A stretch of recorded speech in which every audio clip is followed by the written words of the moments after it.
आज जो राधा ने शब्द सुनाया है, मानव दयाल की याद आ गई।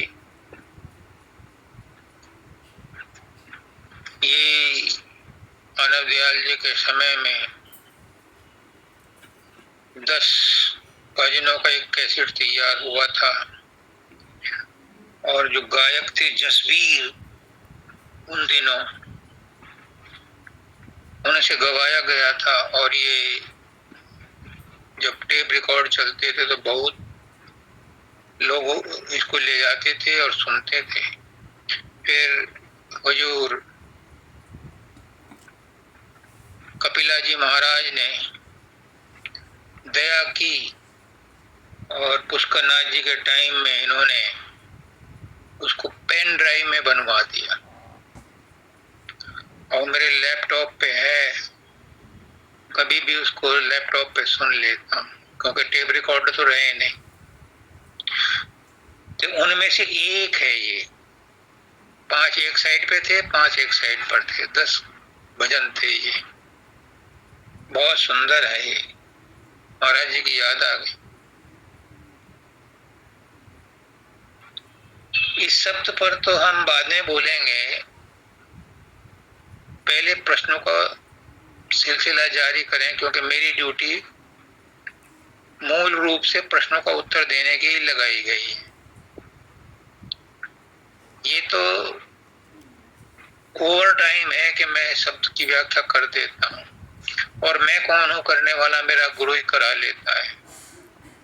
मैं तो गुरु नहीं हूँ। मैंने कभी गुरु बनने की ख्वाहिश ही नहीं रखी, कभी इच्छा ही नहीं रखी। जबरदस्ती थोपा गया मुझे मेरे ऊपर, तो भी मैंने मना कर दिया। लेकिन हजूर पुष्करनाथ जी महाराज ने शायद मेरे कर्मों में ऐसा ही लिखा है, जो उन्होंने उचित समझा वो 24 जनवरी को सत्संग में बोल दिया कि जिसको जरूरत हो, प्रश्न पूछने हो, वो राजेश से पूछ ले। अब इसमें उन्होंने मुझे लूप में ले लिया। अब गुरु की आज्ञा का पालन करने के लिए मुझे कितने ही कष्ट उठाने पड़े, कितने ही आलोचना सहनी पड़े, क्योंकि मेरा अपना कोई अस्तित्व नहीं है। मैं तो गुरु का गुलाम हो गया, तो उनकी आज्ञा का पालन कर ही रहा हूं और करता रहूंगा। अभी मैंने बोला ध्यान मूलम गुरु मूर्ति। मानव दयाल जी ने कहा है कि संत मत में भक्ति को आसान बना दिया। गुरु का ध्यान कर लो, ध्यान मूलम गुरु मूर्ति, गुरु की मूर्ति पर ध्यान लगा लो, हो गया ध्यान। पूजा मूलम गुरु पदम, गुरु के चरणों में झुक जाओ, पूजा हो गई। कितना सरल कर दिया। ध्यान मूलम गुरु मूर्ति, पूजा मूलम गुरु पदम, मंत्र मूलम गुरु वाक्यम।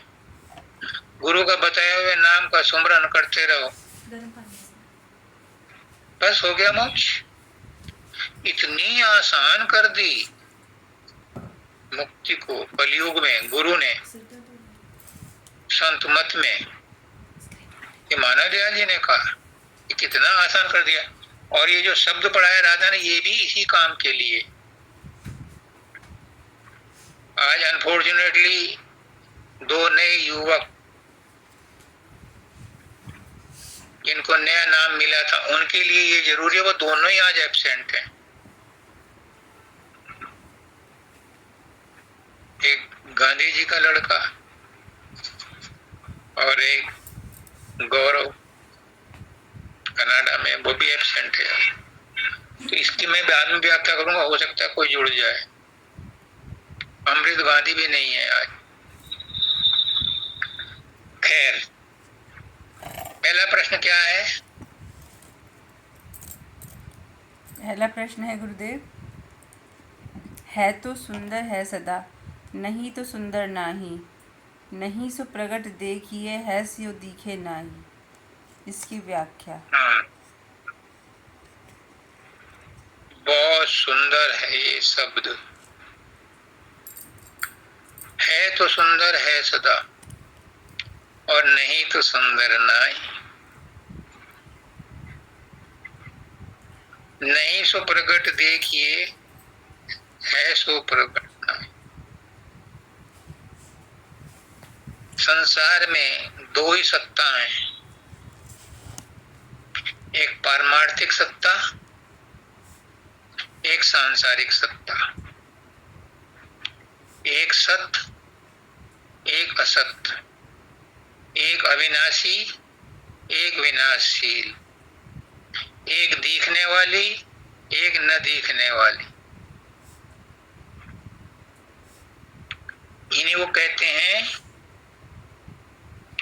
जो अविनाशी है,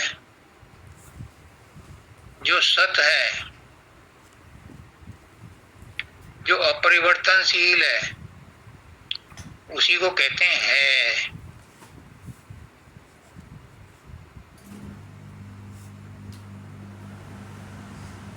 और जो विनाशी है, असत है, परिवर्तनशील है, उसी को कहते हैं नहीं। अब ये दोनों बात समझ में आ गए तो इस साखी को पढ़ो तो साफ शब्द समझ में आता है तो सुंदर है सदा, जो है वो तो हमेशा ही सुंदर है। सारी सुंदरता उसी से निकलती है और असुंदरता भी उसी से निकलती है। वो अविनाशी है तो विनाशशील भी उसी में से निकलता है, तो इसलिए वो तो सुंदर है ही। उसी की सत्ता है, उसी की सत्ता से सब सत है और वो प्रकट भी है तो असत में मान लिया जाता है, और अव्यक्त है, अप्रगट है तो वो सत है, वो अविनाशी है।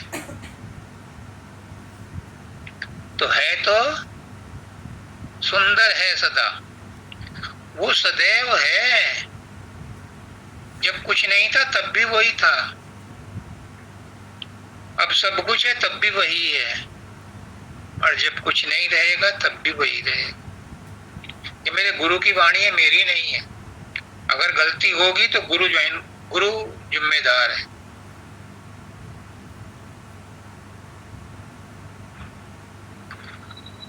है तो वही है तो एक ही है तो तीनों कालों में वही है।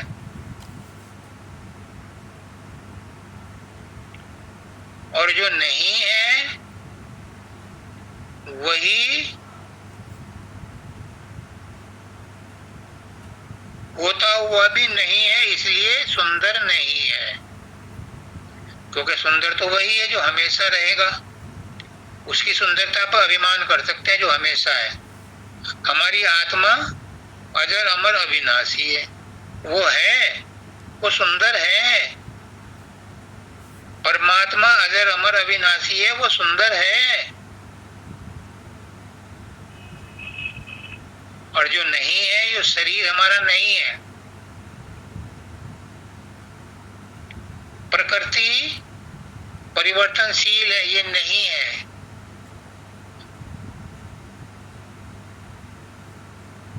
जितने भी हम पुष्करनाथ जी कहते हैं जो भी आंखों से दिखाई देता है वो सब झूठ है, और जो सच है वो इन आंखों से दिखाई नहीं देता, ये पुष्करनाथ जी कहते हैं। तो है तो सुंदर है सदा और नहीं तो सुंदर नहीं। जो नहीं है वो सुंदर नहीं है, और नहीं क्या चीज है? जो स्थायी नहीं है, जो सत नहीं है, जो असत है, वो सुंदर नहीं है। सुंदर है वो भी, क्योंकि उसके अंदर भी परमात्मा है, लेकिन कंपैरेटिवली वो सुंदर नहीं है, क्योंकि वो एक जैसा रहता नहीं। क्षण क्षण उसमें घिसाव हो रहा है, क्षण क्षण रिसाव हो रहा है, क्षण क्षण परिवर्तन हो रहा है, तो उसकी सुंदरता कायम नहीं है। आगे कहते हैं अगली लाइन में,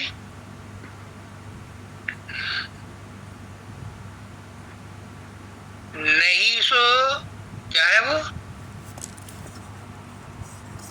एक सेकंड, नहीं सो प्रगट देखिए सो दिखे नाही। हाँ, नहीं तो प्रगट देखिए, जो नहीं है उसे प्रगट देख लो आप, वही प्रगट है। जो प्रगट है वो भी उसी का ही रूप है, लेकिन प्रगट जो है वो नाशवान है, अविनाशी प्रगट नहीं हो सकता। पुष्कनाथ जी कहते हैं, मन को उन्हीं का ढोल बजाऊंगा, कि जो सत है वो इन आंखों से दिखाई नहीं देता, और आंखों से क्या दिखाई देगा, जो प्रकट है वही दिखाई देगा। और प्रकट क्या है, प्रकृति है, शरीर है, संसार है, ये दिखाई देता है। तो जो प्रकट है वो नहीं है, और है तो प्रकट नहीं, जो है वो प्रकट नहीं है, लेकिन है सब कुछ उसी के बलबूते पर, उसी की स्ट्रेंथ पर है, उसी के सत्ता से सब कुछ है। तो ये है इस साखी का मतलब, इसकी व्याख्या, कि हम अपने अंदर देखें कि है क्या है। हमारी आत्मा ही है, हमारा शरीर है नहीं है, हमारा सूक्ष्म शरीर भी है नहीं है। हालांकि सूक्ष्म शरीर कंपैरेटिवली बहुत दिनों तक चलता है, प्रकृति भी बहुत दिनों तक चलती है, लेकिन सतत परिवर्तनशील है। इसलिए परमात्मा की तुलना में इसको नहीं कहा गया है, क्योंकि ये एक स्थिति में कायम नहीं रहती। ये बात समझ में आ गई? कुछ डाउट है तो पूछो, नहीं आगे चले, इससे ज्यादा समय। जी समझ आ गया। चलो नेक्स्ट। नेक्स्ट प्रश्न है यह नेक्स्ट क्या है? परमानंद क्या होता है?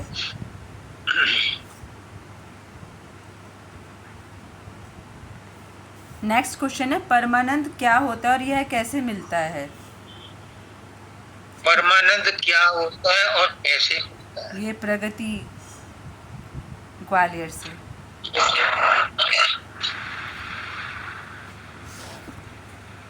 संत कहते हैं, मानव दयाल जी कहते हैं, बाबा शब्दानंद कहते हैं, गुरु श्री कृष्ण भगवान कहते हैं, पुष्करनाथ जी कहते हैं, शब्दानंद जी कहते हैं, बाबा फकीर कहते हैं, क्या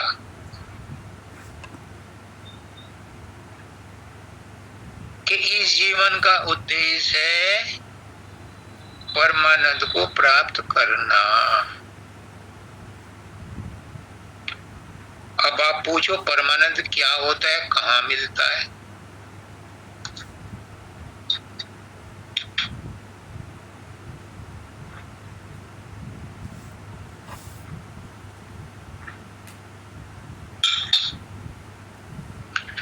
कृष्ण भगवान कहते हैं गीता में, जिसको परमानंद चाहिए उसे पहले मन को शांत करना पड़ेगा, क्योंकि मन के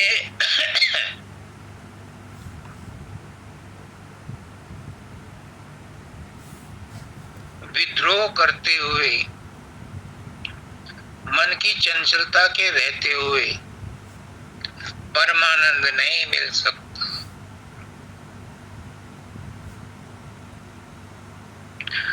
अब कृष्ण भगवान गीता में कहते हैं कि मन को शांत करने के लिए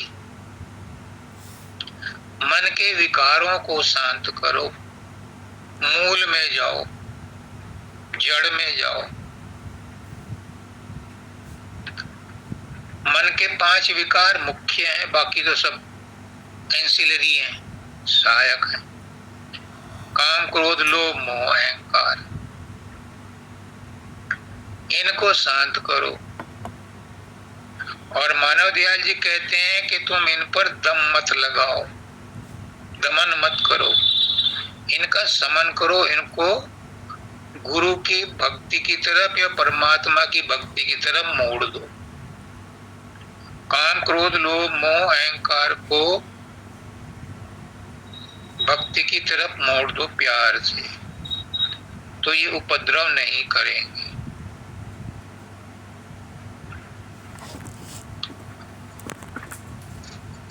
जब मन शांत होता है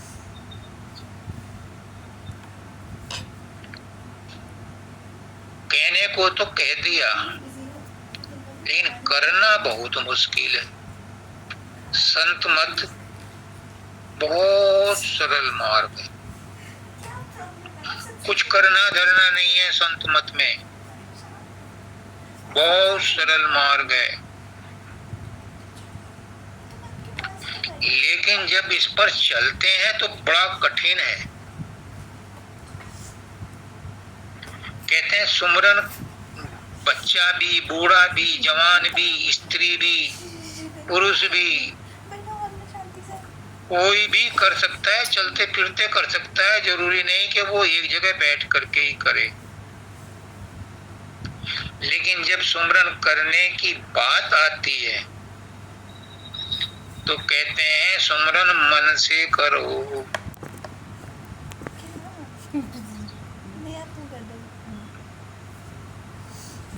माला तो कर में फिरे और जीव फिरे मुख माही, क्या है वो? माला तो कर में फिरे, जीव फिरे जीव जुड़ आगे मनुआ तो चहु दिशि फिरे, ये तो सुमिरन नाही। मनुआ तो चहु दिशि फिरे, ये तो सुमरन नहीं। तो जब हम सुमरन करते हैं, कहने को तो बहुत आसान है, कोई भी कर सकता है, लेकिन जब सुमरन करने चलते हैं तो मन के द्वारा करो, और मन जो है वो चारों दिशाओं में घूमता रहता है, सुमरन नहीं करने देता।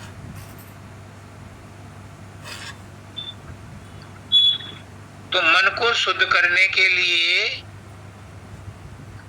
उसका नाथ जी कहते हैं सारा खेल मन का है राजेश, मन को शुद्ध कर लो तो मैं इतनी देर में तुम्हें तुम्हारे स्वरूप से मिलवा दूंगा।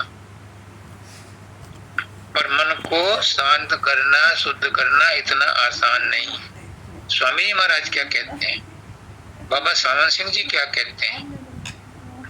वो कहते हैं कि मन जब शब्द के साथ जुड़ता है तभी बस में आता है,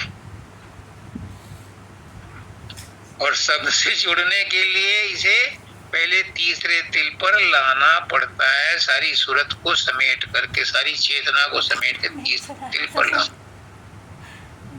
तो संत मत बहुत आसान है, इसमें कोई कर्म धर्म नहीं है, कोई किताब नहीं है, कोई रूल नहीं है, कोई कुछ नहीं है, सिंपल है। लेकिन जब करने चलते हैं तो बड़ा कठिन हो जाता है। अब यही है परमानंद वाली बात, बड़ा आराम से कह दिया कि परमानंद प्राप्त करो तो इस जीवन का लक्ष्य पूरा हो जाएगा। कितना सुंदर शब्द लिया, परमानंद। अब कृष्ण भगवान कहते हैं परमानंद प्राप्त करने के लिए मन को बस में करना है, और मन को बस में करने के लिए इसके सारी वृत्तियों को शांत करना है। फिर जब मन बस में आ जाता है तो क्या होता है? तब सबसे पहले सहस्त्रदल कमल में संचित कर्मों का लेखा ही खत्म हो जाता है।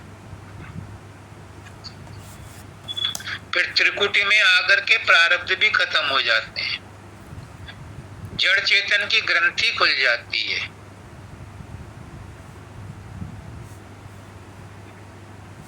फिर वहां मन शांत हो जाता है। तीसरा क्वेश्चन भी इससे रिलेटेड है, ध्यान रखना। जब मन शांत होता है तो आत्मा इसके चंगुल से निकल करके शून्य में जाती है। वहां 10वां द्वार है।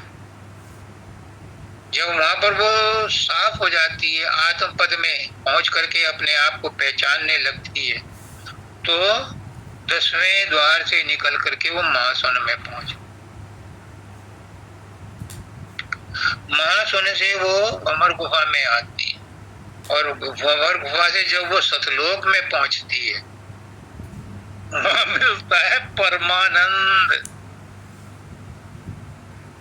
और वो परमानंद कैसा है? उसके बाद कुछ करने की जरूरत ही नहीं है। तुम वही हो जाते हो जो थे, जो तुम्हारा ओरिजिनल रूप था, वही हो जाते हो। तुम गुरु ही हो जाते हो, तुम परमात्मा ही हो जाते हो, तुम मोक्ष को ही प्राप्त कर लेते हो। तो कहने को तो ये था कि परमानंद क्या होता है, कैसे मिलता है। पूरा प्रोसेस है परमानंद को प्राप्त करने का, क्योंकि परमानंद जिसे मिल गया वो परमात्मा ही हो गया, वो सत्य पुरुष ही हो गया, वो संत हो गया, वो गुरु हो गया। इसके बाद तो मिलने के लिए बचा ही कुछ नहीं। वो जीते जी मुक्त हो गया।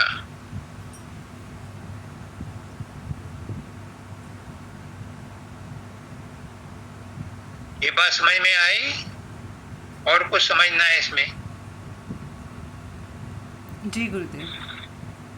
तीसरा, मन किन तत्वों का बना है और इनका क्या होता है, कहाँ समाता है ये?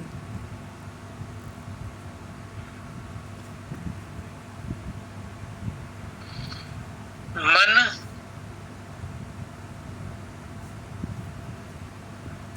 किन तत्वों का बना होता है? मन क्या है?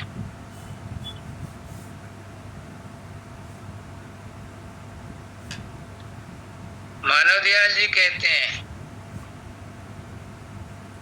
मैं तो अपने गुरुओं की बात कहूंगा, जिन्होंने मुझे ज्ञान दिया वही ज्ञान मैं आपको वापस लौटा रहा हूं। मैं किसी पे कोई एहसान नहीं कर।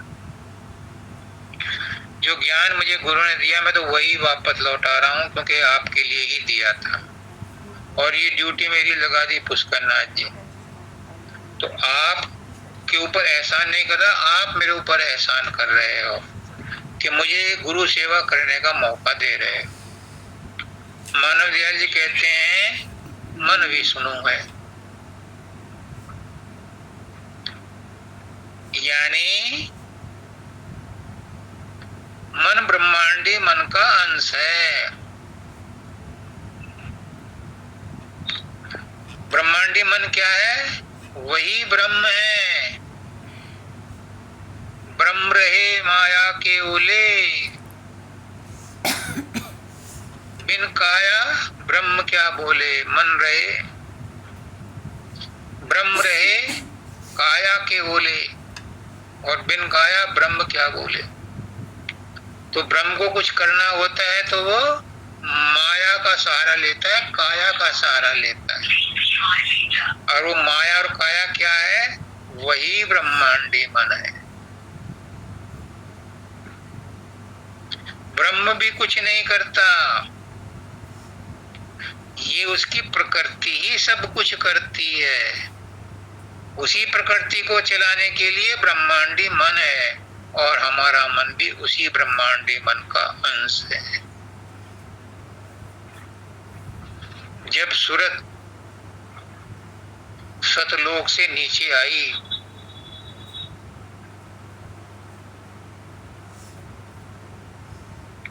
तो उसे पहला ठेका महाशून्य में ठहराया गया। वहाँ गेस्ट हाउस हैं, रेस्ट हाउस हैं,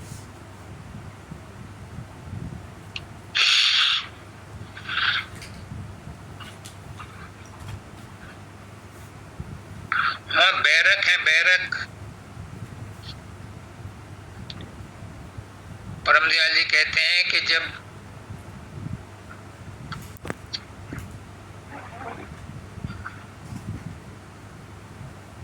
फौज फ्रंट पे जाती है तो वहां कोई बैरक वैरक नहीं होती, वहां तो खंदकें होती हैं। लेकिन जब शांति का समय आता है तो बैरक में लौट आते हैं। इसी तरह से सूरत जब सतलोक से चली तो वो उनको ठहराया गया महाशून्य में। महाशून्य से आई वो शून्य में। वहां पर ब्रह्म के साथ इनको ब्रह्मांड में उतारा गया। ब्रह्मांड में आकर के इस सूरत के साथ 3 गुण लग गए, सतोगुण, रजोगुण, तमो। इनकी लीला होती है सहजदल कमल में, लेकिन मिल गए ये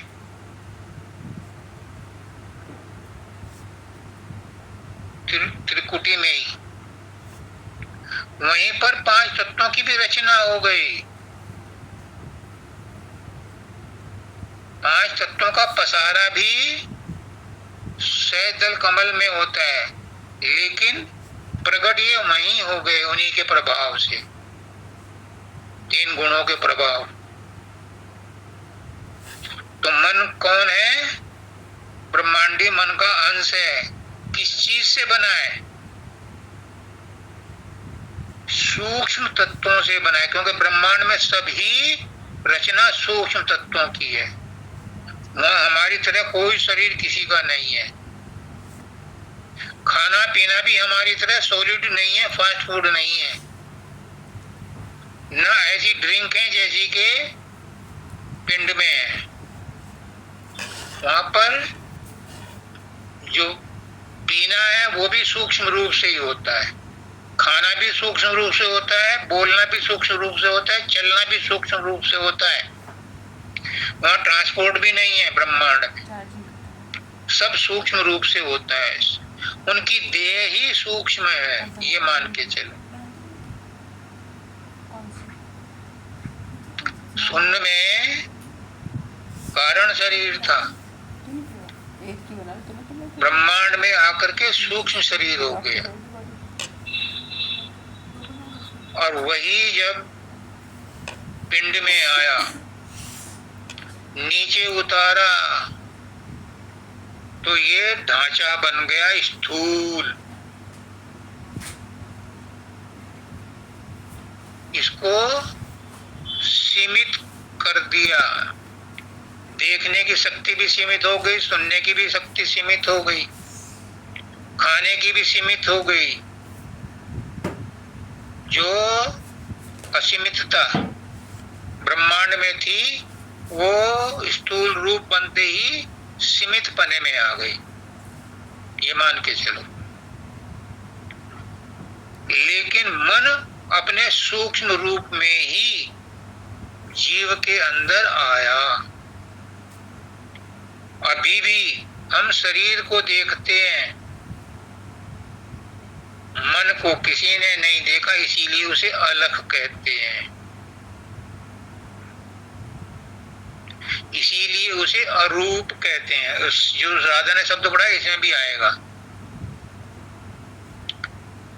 मन को अरूप कहते हैं, अलख कहते हैं, लखा नहीं जाता, क्योंकि ये सूक्ष्म तत्व का बना है।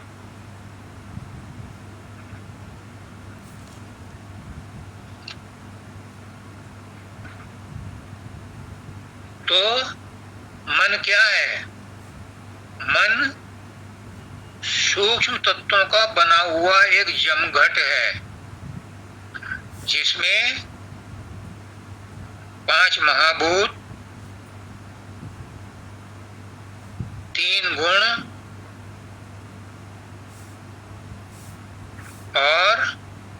इनकी जो प्रारब्ध कर्म है वो लेकर के आता है। ये सूक्ष्म मन के साथ लग जाते हैं, ये मन के साथ लग जाते हैं, तो मन के आते ही इस शरीर में क्रिया होनी शुरू हो जाती है। जब तक मन शरीर में रहता है या आत्मा शरीर में रहती है, अब ये भी भेद समझ लो, आत्मा और शरीर का क्या संबंध है। मन सूक्ष्म है, लेकिन मूलतः ये जड़ है, इसमें अपनी शक्ति नहीं है। इसको शक्ति मिलती है आत्मा से, और ब्रह्मांडी मन को शक्ति कहां से मिलती है? ब्रह्म से, क्योंकि ब्रह्म भी चैतन्य है। मानव दयाल जी कहते हैं कि दयाल और काल दो नहीं है, एक ही सिक्के के दो पहलू हैं।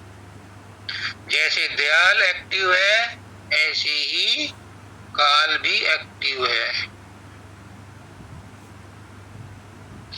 दयाल सतलोक में वापस जा सकता है, काल सतलोक में नहीं जा सकता, क्योंकि उसे फटकार लगी हुई है, जा दफा हो जा, यहां से फिर मत आना।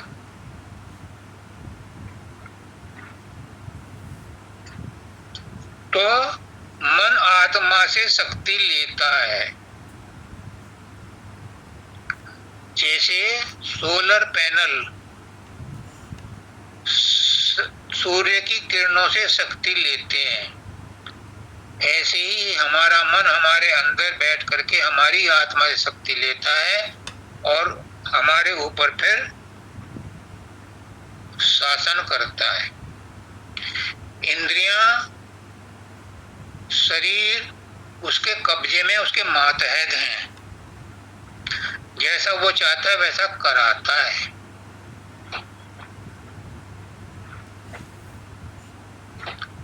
आत्मा उसके कब्जे में नहीं है।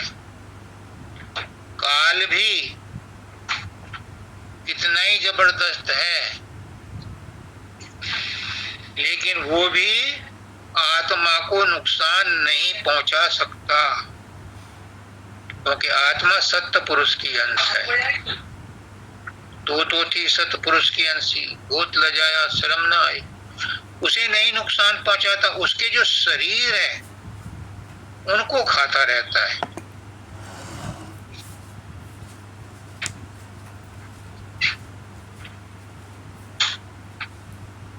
एक बार मैंने हजूर शब्दानंद जी महाराज से उनके चरणों में मत्था टेक करके कहा, जब उन्होंने कहा कि वो काल जो है जीवों को खाता रहता है, उसका कोई भोजन नहीं है, जीव ही उसका भोजन है, तो मैंने एकांत में एक दिन उनसे कहा कि हुजूर आप बिल्कुल सही कह रहे हैं कि जीव काल का भोजन है और वो उनको जाने नहीं देता, एक एक करके खाता रहता है। मैंने कहा हुजूर काल जो है जीवों के शरीर को ही खाता है, क्योंकि उसी ने बनाया था, वो शरीर काल से ही बना था, उन्हीं को खाता है, आत्मा को नहीं खाता। उन्होंने कहा शाबाश शाबाश, विजयी भव, यशस्वी भव।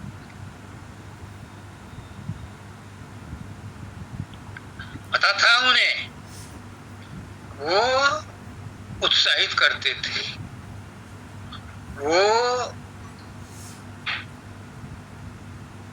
दबी हुई ज्ञान को उभारते थे। बहुत एहसान है उनका मेरे ऊपर, हजूर शब्दानंद जी महाराज का। तो काल उन जीवों के शरीरों को खाता है और इसीलिए आत्मा डरी रहती है, क्योंकि उसे भ्रमित कर रखा है, सच्चाई नहीं जानने दिया जाता। इस सच्चाई को बताने के लिए ही सत्पुरुष सतलोक से महान आत्माओं को नीचे भेजता है सतगुरु के रूप में कि जाओ मेरी आत्माओं को चिता के लाओ, काल ने उनके साथ बहुत नाइंसाफी कर रखी है। तो जब सतगुरु आता है, उन्हें चिताता है, तो कुछ लोग तो उसमें रुचि नहीं लेते, जो रुचि लेते हैं उन्हें समझ नहीं आता है, क्योंकि सत्संग में भी काल आ बैठता है। ये भी शब्दानंद जी महाराज कहते थे।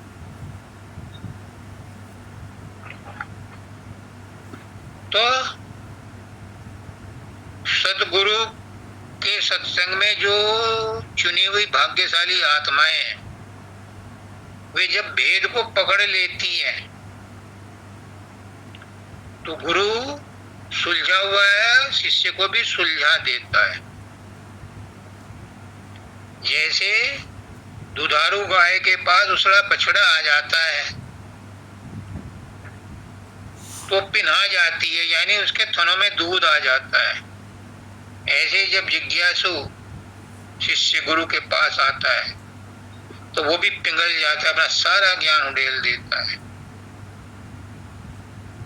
और फिर शिष्य भी सुलझा हुआ हो जाता है, फिर गुरु ही हो जाता है, फिर वो मुक्त हो जाता है। तो मन कहाँ जाता है फिर? बहुत बढ़िया क्वेश्चन है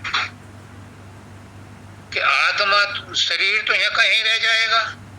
तीन पार्टी तो है हमारे, स्थूल शरीर, सूक्ष्म शरीर, कारण शरीर। स्थूल शरीर तो स्थूल पांचों तत्वों में मिल जाएगा। सूक्ष्म शरीर कहाँ जाएगा? कारण शरीर में मिल जाएगा। महाकारण में मिल जाएगा। आत्मा परमात्मा में मिल जाएगी, सूरत शब्द में मिल जाएगी। पर सूक्ष्म शरीर कहाँ जाएगा? ये जहां से निकला था वहीं पहुंच जाएगा, ये ब्रह्मांडी मन में ही पहुंच जाएगा। लेकिन तब पहुंचेगा जब इसके अंदर कोई कर्मों की टोकरी, इच्छाओं की टोकरी बाकी नहीं रहेगी।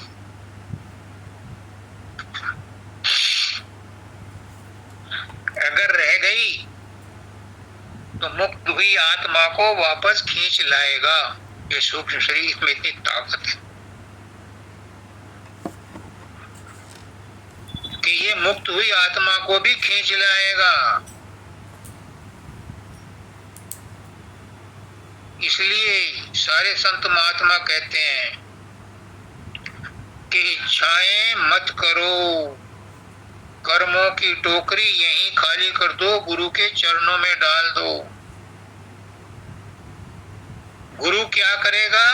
गुरु जाने, ये गुरु का डिपार्टमेंट है।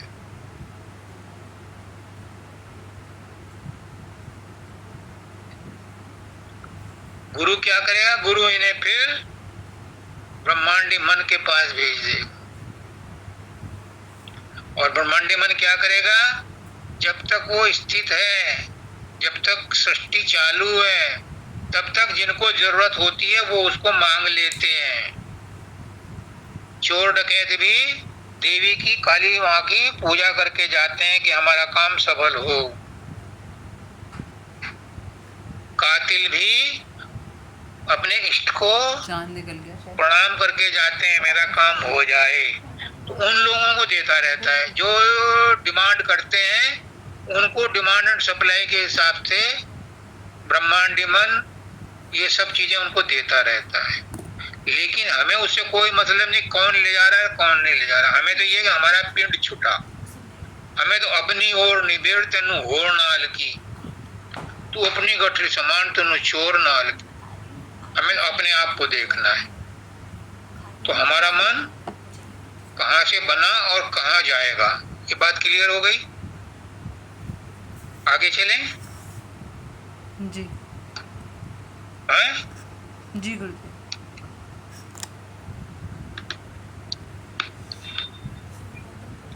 अब आते हैं शब्द पर। बहुत बढ़िया शब्द है, पूरा शायद ना हो पावे। यही गुरु की मौज, बाकी अगली बार देख लेंगे। हमें तो अपने काम से काम, और हमारा भी काम ना है, ये भी गुरु का ही काम है। मेरा तो जो काम हो रहा है सब गुरु का ही काम है। खाना पीना सोना जागना रोना धोना सब गुरु के लिए, गुरु की प्रसन्नता के लिए।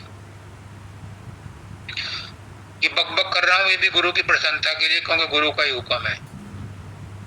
अपना कुछ नहीं है। ना मैंने गुरु बनने की कोशिश की, ना कभी ख्वाहिश की, ना कभी चाहा, और जब मुझे जबरदस्ती बनाया तब भी मैंने मनाही किया, टाली दी। तो मेरे अंदर कोई इच्छा नहीं है। आप लोग मानते हो, आपकी बातों को मैं जितना जानता हूँ, जितना गुरु ने मुझे बताया उनका जवाब दे देता। मैं सच्चे मन से कह रहा हूँ, सच्चे दिल से कह रहा हूँ, सच्ची आत्मा से कह रहा हूँ, मैं गुरु नहीं। गुरु संग नेह लगाओ रे मेरी प्यारी सूरतिया। देखो बड़ी स्पष्ट बात अमृत गांधी के लिए है।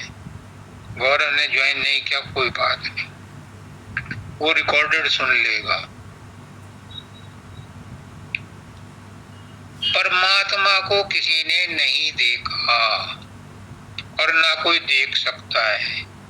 उसका नाजी महाराज कहते हैं, जो कहता है मैंने परमात्मा को देखा है वो झूठ बोलता है, क्योंकि उसका कोई रूप ही नहीं और सारे ही रूप उसके।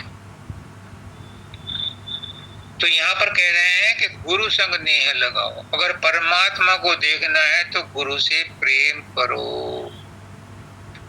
गुरु परमात्मा ही है। गुरु के अंदर परमात्मा देख लोगे तो तुम्हें अपने अंदर परमात्मा नजर आने लगेगा। ये मुझे कल से एहसास हुआ है। एक मेरा प्यारा सत्संगी है, आप लोगों ने किसी ने मुझे इतना नहीं उठाया जितना उसने कल झटका दे करके मुझे उठाया। तुम ऊपर ऊपर गुरु कहते हो अपने आप को,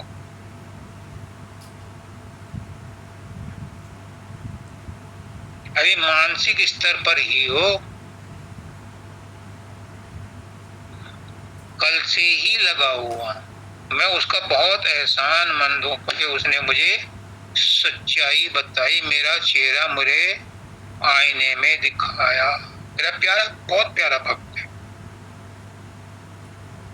किसी ने मुझे नहीं कहा आप में से, मैं उसका एहसानमंद हूं। तो परमात्मा से मिलना है तो गुरु के साथ प्रेम करो, क्योंकि गुरु परमात्मा ही है। गुरु को मानुष मत जानो, गुरु है सत्य पुरुष की जानो।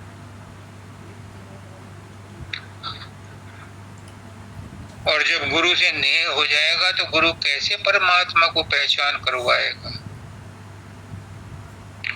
सुमिरन भजन ध्यान कर सजनी,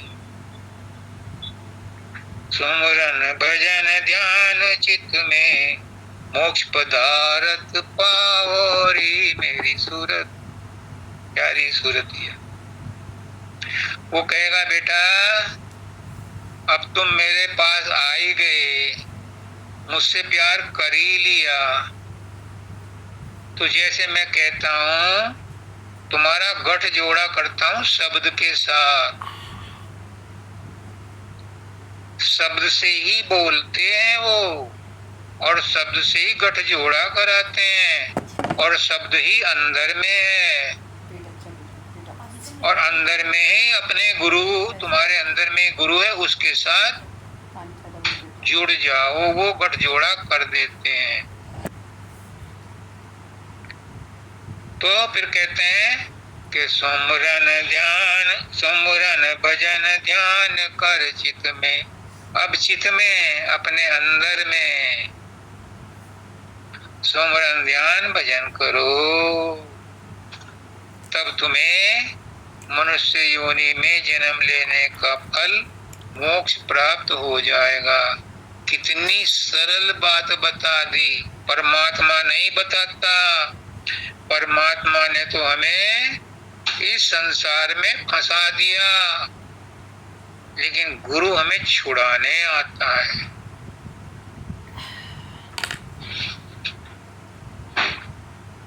फिर इतना ही नहीं, पुष्करनाथ जी कहते हैं कि अगर तुमने गुरु की बात मान ली तो तुम्हें गुरु से प्रेम हो जाएगा, और जिससे प्रेम हो जाता है उसका रूप 24 घंटे विवाहिता स्त्री अपने दिल में रखती है, नाचती है, कूदती है, दो घड़े सिर पर, एक बगल में, एक हाथ में लटका के लाती है, लेकिन पिया का रूप दिल में ही रहता है, उसे नहीं छोड़ती। तो गुरु का रूप बसा तेरे अंतर, उस पर दृष्टि जमाओ रे मेरी प्यारी सूरतिया।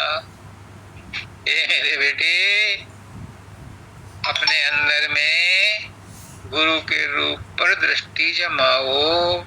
पहले तो बाहर वाले गुरु के रूप पर ही जमानी पड़ेगी, लेकिन ये बाहर वाले गुरु का रूप जब अंदर प्रकट होगा तो ये बाहर वाला ही जैसा, लेकिन है ऐन चैतन्य। उसको 8 मास का मत मान लेना, दाढ़ी मूछ वाला मत मान लेना, वो ऐन चैतन्य है। उसके बाद जो दूसरा रूप आएगा, बताऊंगा, इसके 4 रूप हैं। वो दिव्य रूप होगा, वो नूरानी होगा, वो रेडियंट होगा, वो शब्द रूप होगा। अभी तो तुम जो बाहरी गुरु का रूप है उसी पर दृष्टि जमाओ, अंदर में उसे प्रकट करो। गुरु की सेवा क्या है? सब कहते हैं गुरु सेवा, गुरु सेवा। गुरु की सेवा ये है कि गुरु का रूप अंदर में प्रकट कर लो, यही गुरु की सच्ची सेवा है। कई लोग आप में से जो इस अवस्था को आ गए, प्राप्त कर लिया। फिर कहते हैं लख लख अलख घटा दस, लख लख अलख दशा घट भीतर। एक बार से काम नहीं चलेगा, बार बार उसे देखो, टिक करके देखो, रुक करके देखो। एक बार धाम पर हम लोग ध्यान लगा रहे थे, तो तब मैं नया नया था, नया मतलब 20 साल तो हो ही गए थे, लेकिन किसी ने मुझे टोका नहीं था, इसलिए मेरा गलत ध्यान बन रहा था। मुझे हजूर कपिला जी महाराज ने टोका कि आंखों पर जोर मत दो, ये आंखें अंदर में कुछ नहीं देखेंगी, इनको भूल जाओ, जो देखना है अंदर में फोकस करो, अपना अटेंशन वहां ले जाओ, आंखों को मत ले जाओ।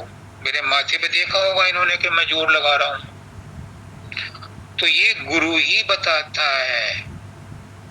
मैं इनको इसीलिए गुरु कहता हूं। मेरे बहुत सारे गुरु हैं, जो भी मुझे कोई अच्छी बात बताता है मैं उसे गुरु मान लेता हूं।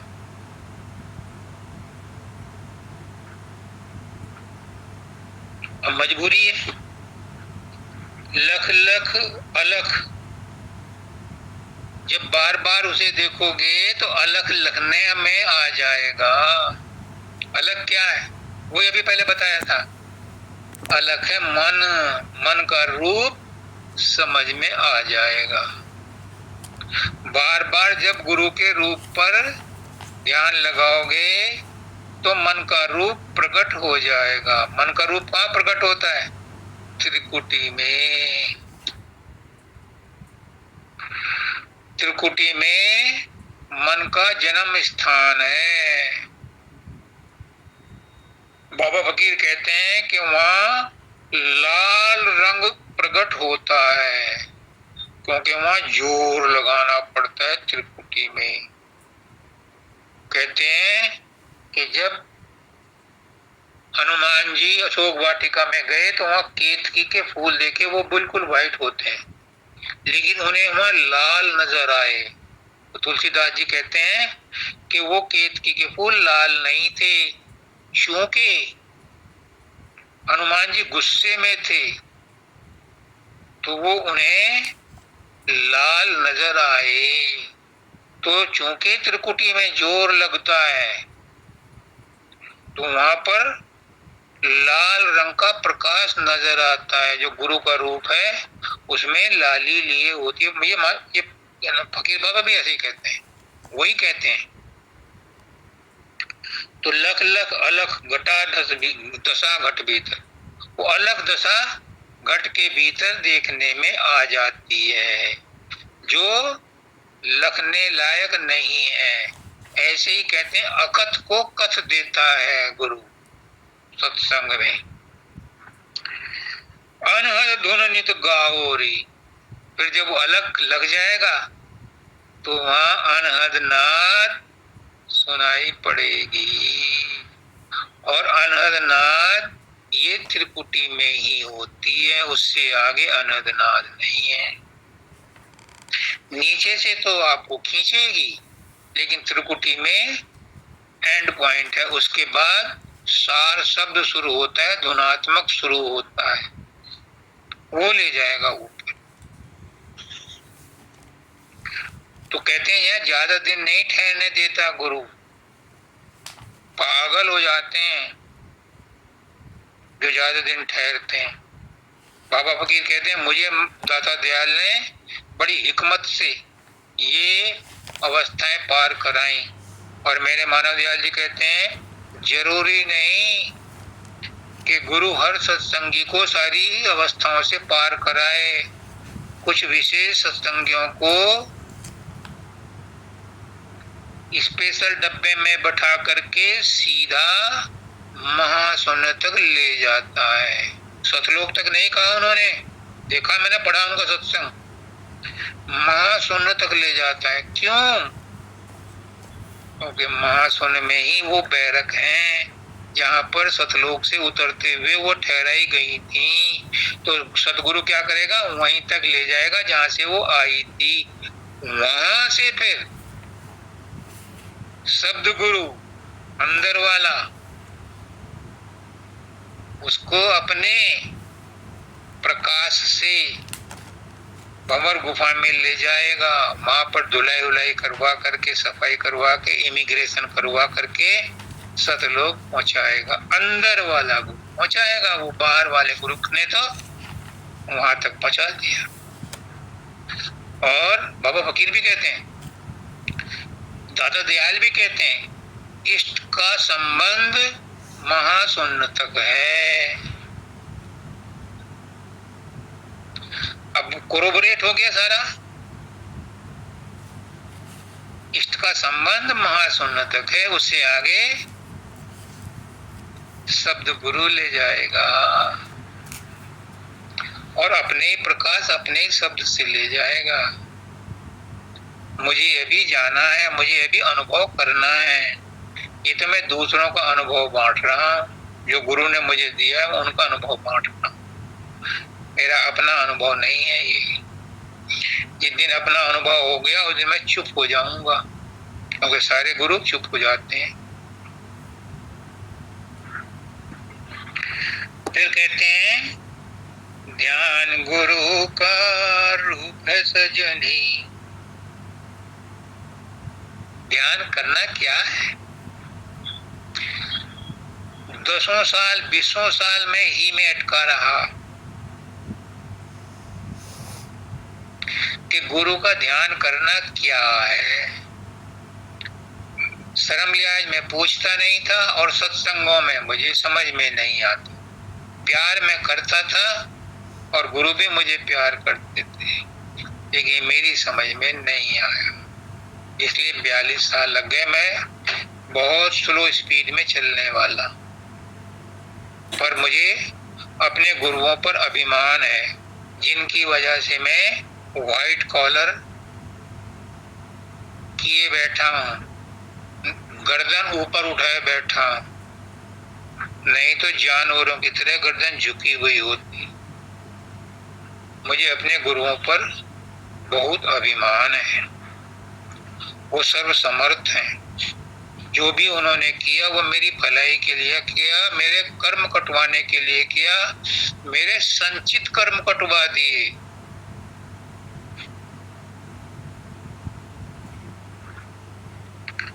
ध्यान गुरु का रूप है सजनी, रूप रूप को ध्यारी मेरी सूरत, मेरी प्यारी सूरतिया।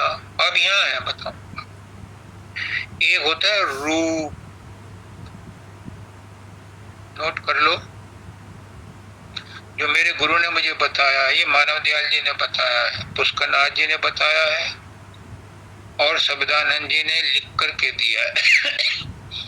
एक होता है रूप, जो इन आंखों से दिखाई देता है।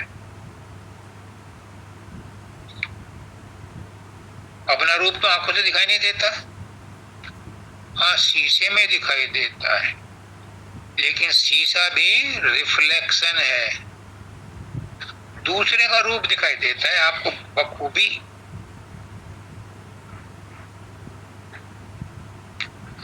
अपना रूप क्यों दिखाई नहीं देता? क्योंकि अपना रूप सेकंड स्टेज में दिखाई देगा, उसे कहते हैं स्वरूप। स्वरूप आता है दूसरी स्टेज में। पहला है रूप, फिर अरूप, सॉरी, दूसरा रूप होता है अरूप, वो सेकंड स्टेज आता है। तीसरी स्टेज में आता है स्वरूप।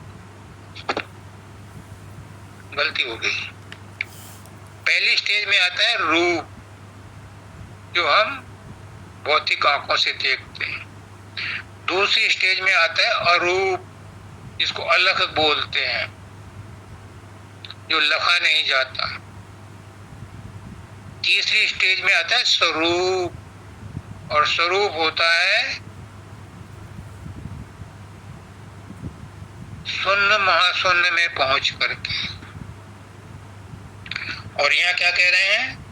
रूप अनूप को ध्याओ रे। इस रूप को, जो गुरु के रूप को तुम देख रहे हो, इससे अनूप को ध्याओ।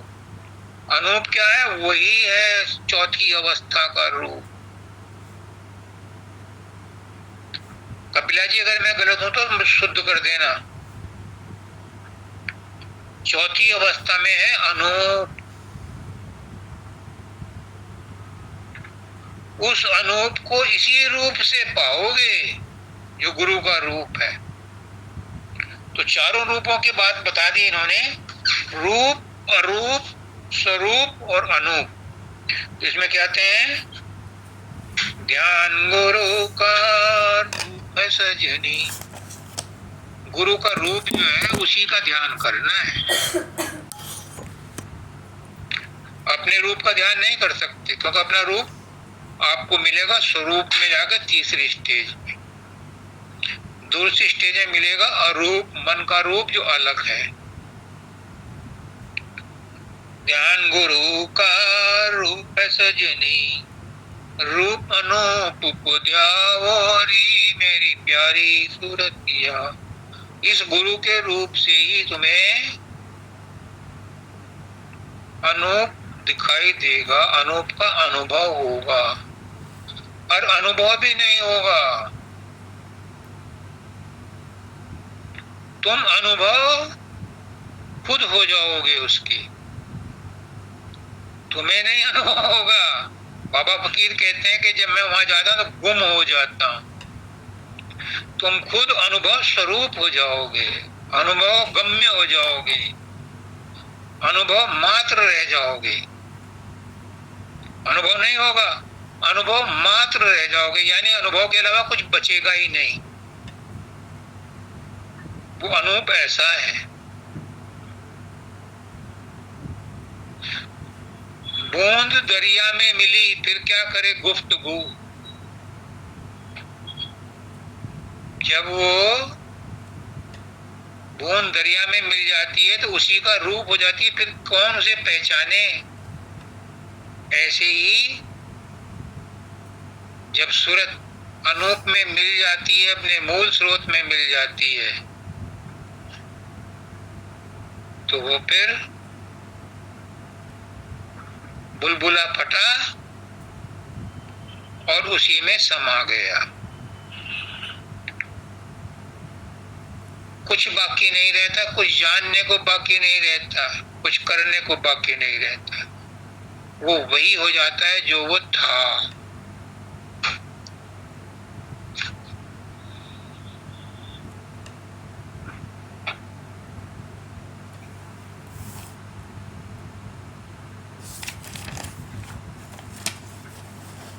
अब नाम गुरु, नाम का तार गूंज रहा अंतर, सुन सुख आनंद पौर, ये अनुभव का विषय है।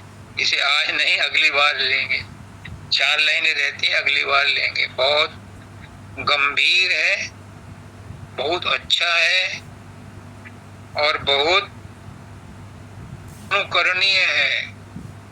ये अभ्यास करने के लिए है। जैसे मैंने एक बार कहा था कि गायत्री मंत्र जपने का मंत्र नहीं है। कल मैंने कहा, वाइफ की बुआ थी मेरठ से, वो ओम का जाप करती है। मैंने कहा ओम का जाप करती हो, अच्छा है,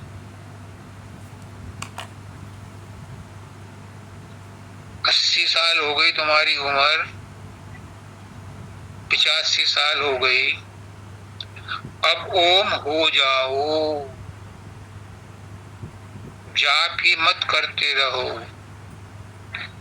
जिसका जाप कर रहे हो वो हो जाओ, वही रूप में कन्वर्ट हो जाओ, यानी ओममय हो जाओ। अपने आप को ओम ही बना दो, अपने आप को सावित्री ही बना दो, अपने आप को प्रकाश स्वरूप ही बना दो। इतना अपने अंदर में घुसो कि तुम वही हो जाओ जिसका जाप कर रहे हो। नाम क्या है?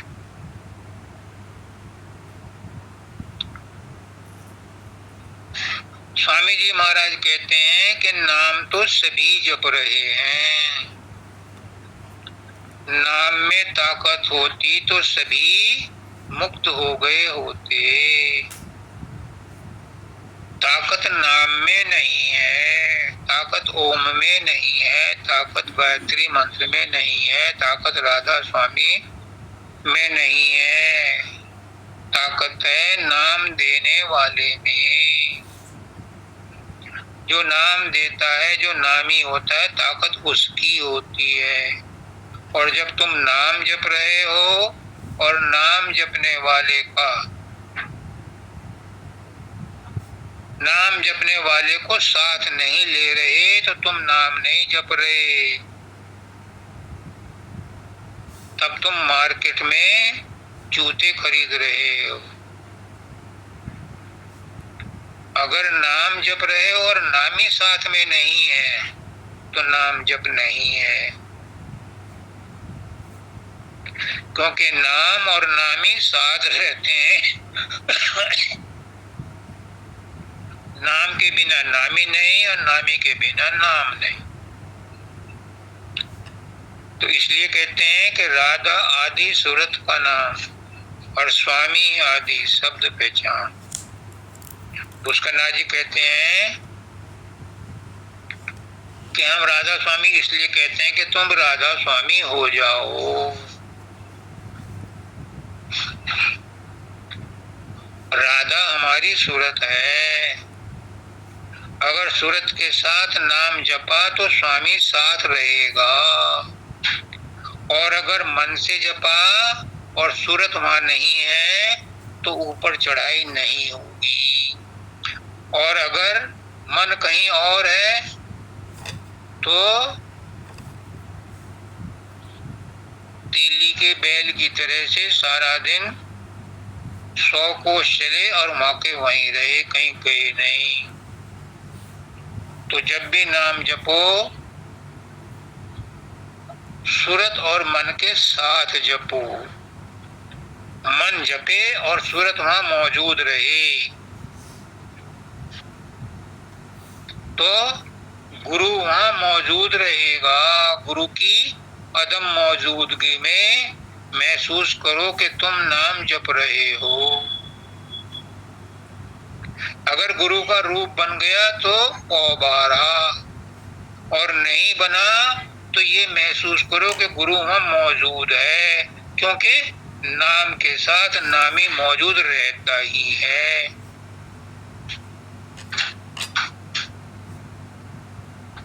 इसलिए जब भी नाम जपो गुरु को याद रखो कि गुरु का ही नाम जप रहे हो, किसी और का नाम नहीं जप रहे। और हम सब यही भूल कर रहे हैं, मैंने भी 42 साल यही भूल की है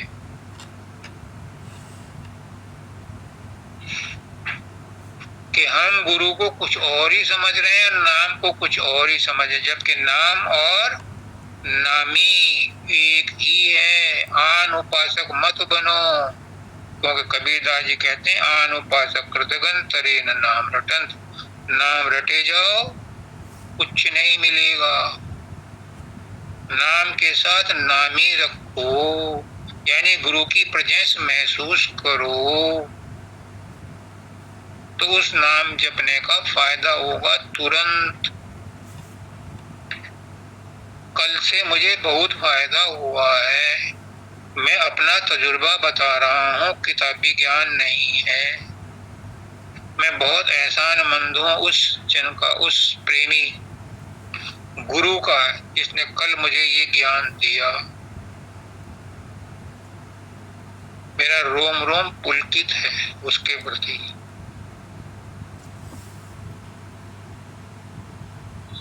तो आगे का फिर हम कल लेंगे, लेकिन यहाँ तक आप समझ लो कि गुरु से बिना प्रेम किए कख नहीं होता। गाड़ी चलती नहीं, स्पीड पकड़ती नहीं, क्योंकि जब तक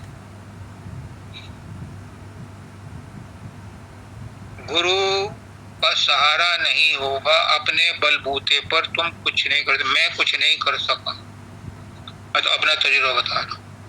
गुरु कल से मेरे साथ लगा है। तो आपको भी मैं यही सलाह दे रहा हूं कि जब नाम जपो तो ये समझ के जपो कि गुरु का नाम गुरु ही जप रहा है।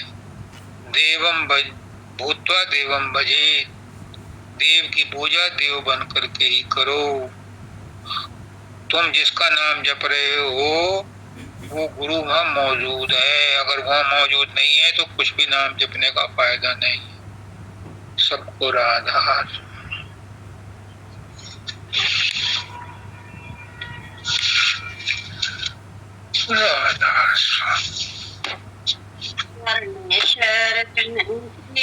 वंदना नित्य कोई और ना काम, गुरु बसो चित आने मेरे, बख्श दो निज नाम। तेरी शरणागत हुआ, अब किसकी राखूं आस। आस तो तेरी दया की, जग से रहूं उदास। रूप ध्याऊं ना मैं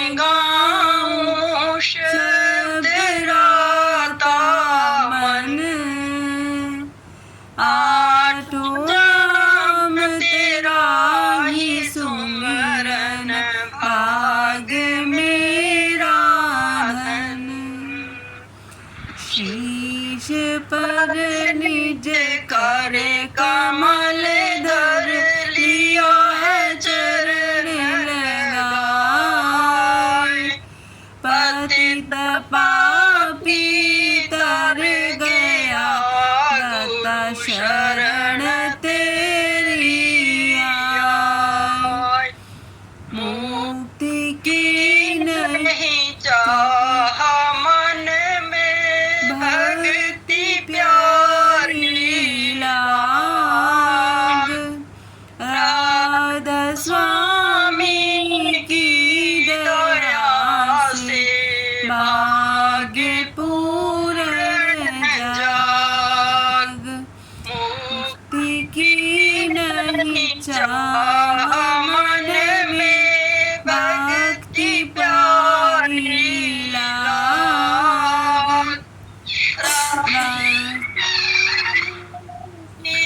चरण से भाग्य पूर्ण जाग चरण शरण की वंदना नित कोई और न काम गुरु बसो चित आन मेरे बख्श दो निज सतगुरु बख्श दो निज